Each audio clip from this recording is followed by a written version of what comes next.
Welcome to Channel 18 News. I'm Jim Rogers. Following a Special Crimes Unit investigation into the use and sale of methamphetamine by Jeremy Michael Huffman, age 29, of Sulphur Springs, a warrant was issued for his arrest. At the time of his arrest, investigators found 8 grams of suspected THC wax and under 1 gram of suspected meth in his Hodge Street home.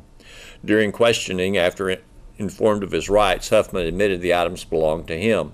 Huffman is in Hopkins County Jail, charged with 2 counts of manufactured delivery, controlled substance penalty group 1, more than 1 gram but less than 4 grams, and with possession of penalty group 2, more than 4 grams but less than 400 grams.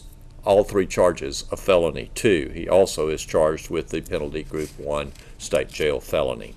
As a result of the special crimes investigation concerning the manufacture and sale of drugs at the Hodge Street residence, Dylan Brianna Wolver, age 26, was arrested and charged with possession of a controlled substance penalty group 2, more than 4 grams but less than 400 grams, of felony 2, and the state jail felony, possession of a controlled substance penalty group 1, less than 1 gram. The search of the home took place Monday afternoon following warrants were served on Huffman at the residence. Wolver is in Hopkins County Jail, being held on a total of $25,000 in bonds. District Judge Eddie Northcutt ran a 3-hour, 38-minute, 26-second Boston Marathon, finishing 852nd in his age group. It was run in Boston, Massachusetts on Monday in cold, cold rain. One of our most colorful local entertainers stopped by the studio today. Now, Pity Pat is working on a Texas album. He's planning his return to Ouray, Colorado for this summer, and he's on the circuit in Vegas. And his home is actually New Orleans, but also now Sulphur Springs. His name is Pat Guidry. Here's Pity Pat. All across the USA, but most of my love place here is in my home now in Sulphur Springs. Okay, well, we're glad that you've settled here, but that doesn't mean you're here year-round. You still go to Vegas, I go to Ouray, Colorado, New Orleans. And Arizona, Laughlin, down to the RV Hotel, and then come back home here to Sulphur Springs. Okay. So you kind of make the circuit and yes. Have a lot of fun along the way. Yes, thank God. Well, that's my talent, and that's what I do. When you're in Sulphur Springs, we can see you at various restaurants. Right, at the Alcove, mostly on Friday and Saturday. And then in time, if you need an emergency call, I work for JR Plumbing Supply. Okay. I'm General So-and-so there. Okay. Well, at the Alcove, which is downtown, right on the Celebration Plaza Square, what would you describe your music as? 50s, 60s rock and roll, soul. But my dream is to corner the market with a classical album, a rock and roll album, and a country album. And so far, I've covered them. Let's see what happens. Whenever I see you now, once at well, you're just hired for all kinds of events, not only restaurants and dinner music, but public events. And so when you are, I see it's sort of a cross-section of different kinds of music, but it's all upbeat. It kind of has a move to it. Keeps and it people has moving. And it has to tell a story. And then, well, it's mostly 50s, 60s rock and roll, when the music that I can understand, because that's what my era of time commits. And you're talking about where the words meant more than loud instruments. Right. And you like ballads. I love ballads like Tommy Everett's All in the Game, and doing George Jones stuff like that there. Close songs from my good friend Ricky Nelson. And Aaron Neville's tunes. To be versatile. That's my goal, to show that I'm versatile. I can sing country, I can sing rock, I can sing jazz, classical. And you really have an appeal to the people listening, like a one-on-one type thing when you're in a small room or even a bigger setting. Yes, well, I've worked on that a lot. Working this restaurant is, shh, come down. So now I've learned how to control that vibrato with my big mouth, because I get loose and forget that somebody's trying to eat, you know. Well, I've most enjoyed the times I've seen you downtown. And a lot of times your music is, used for as people are strolling by or they're coming to look at things on the square or in our downtown. It's your music kind of accompanies the adventures and experiences they're having. Well, I learned something over at John Hyman's party about swinging the music and letting it lay and getting the people an upbeat. If it doesn't make any sense and it has no feelings to it, don't do it. And if I can't sing it in front of my grandmother or my mother, don't sing it. You know. Well, this is where you are now, Sulphur Springs, and about to take off, I think, again on another round into Colorado for the summer. But let's talk about how you came here and how you came to be Pity Pat, which your name is really Pat Guidry. Right, Howard Anthony Patrick Guidry. Howard Anthony Patrick. I've never known all that. Yeah, well, I Guidry. was born on the kitchen table. That's how I got the name Pity Pat. My mother and grandmothers and all of them was playing cards.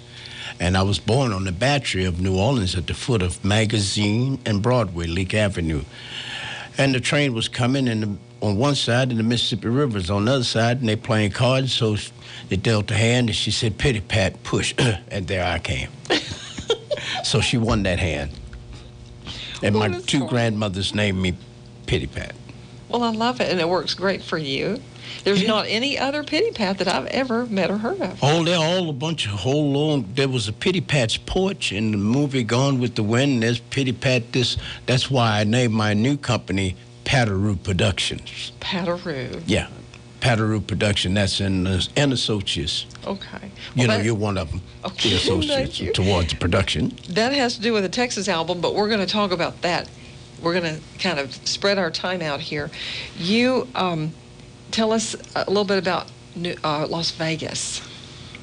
Not much to tell about Vegas. I passed through there and I got sick, and I worked there I worked Vegas for over 30 years. I worked every hotel and casino from back in the days, as they say, I worked for the boys, and I worked with the boys. So Vegas is not what it used to be, but I go home every now and then. But mainly I'm in Ouray, Colorado at Maggie's Kitchen, you know, downtown Main Street. I find myself working Main Street in every city. So I have to write a song about Main Street. Well, Delbert McClinton wrote a song about, has a line in there, it was on Main Street and every town's got one, something like that. But you know, or knew, Dennis Weaver through Ouray, Colorado. Right. Well, that's how I got to Ouray. I went up there with Dennis Weaver on the Dennis Weaver show. We had there Mackalock Productions there, Dennis Weaver and Rusty Weaver, Jay Ewing, a bunch of the guys, and we did it up until Dennis passed away. I saw him on television the other night with that old series that he had, and it made me think of video I've seen of you in that first Ouray, Colorado thing that you did. Now, we can talk about the Nevilles because the Neville brothers are from your earliest recollections in New Orleans. Yes, we grew up through the ranks, and I thank God every morning. Each morning, Aaron would give me a call and say, hey, brother, let's pray. Get on your knees. And then when we pray and thank God, we grew up together. We came up through the ranks in New Orleans, like I said. And Cyril and I, and Aaron and I, Art, Charles, we all go. Let's say a little prayer for Art and Charles because they've been down sick right now. But well, just this morning he connected with one of the Nevilles there and said hello, and I got to say hello by telephone there. Yeah, that was Aaron. Aaron Neville. He's still on. Aaron, are you there on the line? Give a call in. Well, I want you to repeat a story that you told me about someone really, really big that you met in Las Vegas. Of course, you knew he was there. You were performing a song, Mr. Bojangles, because I had asked you if you ever feel like a Mr. Bojangles. Right. And tell us a condensed version of that story. Well, okay, that was the night. I didn't know. I was working at the Sands Hotel, trying out, doing the show at the Winter Circus Lounge. I didn't know Sammy Davis Jr. was in the back. Red Fox, Skip Trenier, a whole bunch of the Ink Spots. The great Joe Williams was there. And that night when I sang Mr. Bojangles, well, the band was on. We were hot. We nailed it that night, and the people began to applaud and applaud. So I'm thinking, but they got louder and louder. And before I knew it, I got a little tap on the shoulder, and there he was, the great Sammy Davis Jr. So I'd almost passed out. I said, ah. So he said, you did me good, babe. But he kneeled down. The thing is that he kneeled down on his right knee in front of me and handed me the microphone. Little did I know that by him doing that, I was accepted into the Brotherhood of Las Vegas. And I became from being a lounge act, I became a headliner that night. And so I became the star of the MGM Marina and the star at the Sands Hotel. My name became on the billboards up and down the whole Las Vegas Strip. What a fabulous story. And Red Fox said, he's got a knee. He's got a knee. I didn't know what I had. He got a right knee. And then Joe Williams, the great Joe Williams, who died on the street, lost his life trying to make it home on the street, says, you're in there now, kid. Wow. You got to carry yourself a different way now. What a night. And you know what? You can never forget that, even though you're out maybe doing things on main streets in small towns. You can never forget that. And you return to Las Vegas periodically through the year. Dinah Shore. I worked with Dinah Shore, the Beach Boys, Bob Hope, Johnny Carson, Pebble Beach, Myrtle Beach, all up and down the whole USA. Wow. I thank God that I can travel. And because of JR, now that I have a motorhome, I can get everywhere I need to go, and I'm getting there. You are, you're still here while it's moderate weather, but when it gets a little too severe, then you start to head elsewhere. Well, this quadrant, this sector of the United States is one of the most best places that I've found to live because there's a lot of birds, and wherever the birds are, the air is clean, okay? Okay. And I love Sulphur Springs, and we get all the seasons here, everything. Yeah. I want you to tell me a little bit more about a song. And when we get to 8:30, we will ask them to make a telephone call, but not before then, because that's when we have to stop talking. Okay. But when I first met you, which was a few years ago, and how we met, I do not remember, but we've crossed paths a few times, and you had given me your song, Mama's Bedtime Story, that you wrote and that you perform on a recording, and we played it on the air here on KSST some years ago. Well, this story, this song I really like because you have made the words, the simple words, really convey a feeling as if you were almost being rocked and cared for by someone that meant so much to you. That song, Mama's Bedtime Story, hits home. The arrangement, just to work on the heartbeat, the beat, and to find the right tunes, you know, we worked on that project for many years. But I remember where we first met. It was at the coffee shop down on, what's the guy that plays guitar and he has a son, blows saxophone. Oh, we're talking about Hank Smith. Hank Smith at the Hank's Coffee Shop. That's where we met at. And then you invited me to sing at the Raleigh Springs Jamboree. Mm-hmm. And then also Roger Reed got us together. God bless you, Roger, if you're listening, buddy. Mama's Bedtime Story is about your mother. That's right. And we do have some recordings of that, which we're going to hold back till 8:30. But there's someone else that's very important to you in your memories, and that's your grandmother. Yes, my grandmother raised me, and that's why when I ran across the song where Aaron sent me the song, he told me, see, you should nail this one, bro. She loved a lot in her lifetime. That hits home with me. It makes me think of my grandmother, so that's why when I got off into the song and I realized what it was saying, if you listen to it, you know, you'll know. The George Jones, she loved a lot in her time, and as a tribute Johnny Paycheck wrote it, I think. Yes, she loved a lot in her lifetime. That'll be on your Texas album. That's on the out. Texas album. And something from Ricky Nelson. Oh, yes. Well, a tribute to my good friend Ricky, because if you ever had a good friend that used to call you up every now and then and say, hey, bud, how you feeling? You okay? Well, that was Ricky. You know, every now and then I'd get that phone call. What are you doing, pal? How you doing? I met Ricky when I was singing at the old Aladdin Hotel back in the days. Well, you are not a native Texan. You come from, say New Orleans. Well, you know, I have a problem with Earl and this year and that there because I'm a true Southerner, but I am from New Orleans, Louisiana. Oh, you can say New Orleans. Yes, New Orleans. But the other way you say it is. Nolans and the other folks say that like that there. Well, they from another little section there, but I'm from New Orleans, uptown Carrollton. They call it the Pearl, the Black Pearl, and this, that, another, but I'm from uptown. Okay. But now I'm a Texanan.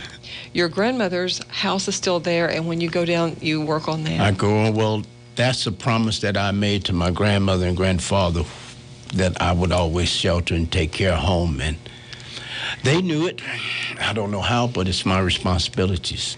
Your father played music, and music playing friends came to your house when you were at home. Yes, at my mom and dad's house, no telling who you might wake up and see sleeping on a pallet or in a corner there, Brooke Benton, this guy and that. But my father had one dear friend that he only allowed to sleep on his sofa, that could come in and sleep on his sofa. And that one particular guy was Otis Redding. If Otis came to New Orleans, he stopped by the house. You see Otis, you know. When my grandfather passed away, my daddy cried. When Otis Redding lost his life, my father wept for many years because he loved him some Otis, and they were friends. Well, all of that influence kind of all melded together is the style that you have as Pity Pat. Yes, listening to Bobby Blue Bland, being able to sit down and listen to Lloyd Price and see these guys go over songs, listen to them, how they would phrase a different way and use different dictions and come up off a vibrato, just delivering. Boy, have you got delivery now, and you know how to reach people's hearts and speak to them as if you were the only two in a room. If you've got an event coming up and you want Pity Pat to be there to perform or entertain, how can they reach you, Pity Pat? Call me at JR Plumbing Supply. Okay. Call Karen or JR and say, hey, I need Pat, and they can reach you. Because me, I ran over 4 or 5 phones this year, last year. Lost one in the pasture. So I'm not good with telephones. Okay. God didn't give me that gift. My gift is singing and entertaining. So if you need to get in touch with me, call JR Plumbing Supply on Dab Street, and you'll reach me there. They'll get in touch with me. Here's Don Julian with sports. It was worth the wait. On Monday evening, the Lady Cats softball team got to play a game postponed by rain last Friday, and they came away with a close to perfect 13-0 district win at Texas High. Pitcher Bailey Haggerty took a no-hitter into the bottom of the 7th inning before giving up a solid single to right center field. She retired the next 3 Lady Tigers to complete the one-hit shutout. Haggerty faced only 2 batters above the minimum, also walking 1 batter. She had 10 strikeouts. Meanwhile, the Lady Cats had 15 hits. They chipped away early against the Lady Tigers' ace pitcher and then scored 8 runs in the top of the 7th against a relief pitcher. The Lady Cats scored 2 runs in the top of the 1st. Kelsey Wallace hit a triple that scored Alyssa Abram, who had walked. Wallace then scored on a Brinkley driver single. The Lady Cats went up 3-0 in the top of the 2nd, scoring an unearned run. Macy Hollins scored as the result of 2 Lady Tiger errors. The Lady Cats added a 4th run in the top of the 4th. Wallace singled, moved up a base on a wild pitch, and scored on a driver single. The Lady Cats went up 5-0 in the top of the 5th. Kate Womack singled. Sierra Smith put down a sacrifice bunt that moved Womack to 2nd. Womack went to 3rd on a wild pitch and scored on a Hollins groundout. Then came the Lady Cats' 8-run top of the 7th. It featured 7 hits and 2 more Lady Tiger errors. After alley fight, Womack and Smith singled. 2 runs scored on errors. Wallace drove a run home with a single, and Driver plated 2 runs with a single. Stroud singled, and Fight cleared the bases with a 3 RBI double over the left fielder's head. Fight had 4 hits. Driver and Wallace 3 hits apiece. Stroud and Womack had 2 hits each, and Smith had a hit. For the win, or with the win, the Lady Cats just need a senior night win over arch rival Mount Pleasant on Friday to claim the district championship. The Lady Cats are now 10-1 in district play and 23-5 for the season. The North Hopkins Panthers lost to Palmer on the road Monday 9-4. The Panthers fell behind early as Palmer scored 4 runs in the bottom of the first inning and another run in the bottom of the third to take a 5-0 lead. The Panthers scored 4 times in the top of the fifth to narrow the gap to 5-4. Palmer put the game out of reach with 4 runs in the bottom of the sixth. Wyatt Wharton took the pitching loss for North Hopkins, lasting just 1 inning. He gave up 4 runs, but only 2 were earned. Wharton gave up no hits, but walked 4. North Hopkins also had an error in that first inning. Caleb Wyatt worked the final 5 innings on the mound, allowing 8 hits and 5 runs, 4 of them earned. He struck out 4 and walked 1. Palmer out-hit the Panthers 8-4. North Hopkins senior Chase Williams was 1 for 4 at the plate with 2 RBIs, a double, and 1 run scored. Wyatt was 1 for 4 with an RBI. Wharton was 1 for 3, and Colby Cameron was 1 for 3 with a stolen base and a run scored. Blaine Hocutt and Jesse Rivera both scored a run, and Bryson Gillespie stole a base for North Hopkins. And speaking of North Hopkins, for the first time in school history, the North Hopkins Panthers boys golf team won the district championship. For the 4th year in a row, the Panthers qualified for the regional golf tournament. Coach Dana Lewis said the team had finished second numerous times in her 16 years as head golf coach. The Panthers finished 93 strokes ahead of runner-up Martins Mill at the Lake Fork Golf and Country Club. Panther Evan Lewis won the tournament, shooting a pair of 84s over 2 days. Also, for the Panthers, Cooper Adams finished 3rd, Samuel Stanley was 5th, Ryan Reed was 6th, Easton Lewis was 7th, and Connor O'Brien was 8th. Other members of the Panthers golf team include Caleb Short and Rustin Reed. Meanwhile, the North Hopkins Lady Panthers finished 3rd at the district tournament, but 2 Lady Panthers will be advancing to the regional tournament to be held at the Old Brickyard Golf and Country Club in Ferris. Rachel Stanley finished 6th in the district tournament and qualified for regional for the 4th time. Cecile Lozano also qualified for regional as a medalist. Other Lady Panthers team members are Brisa Miranda and Brianna Hicks. Thanks for watching Channel 18 News. Have a great evening.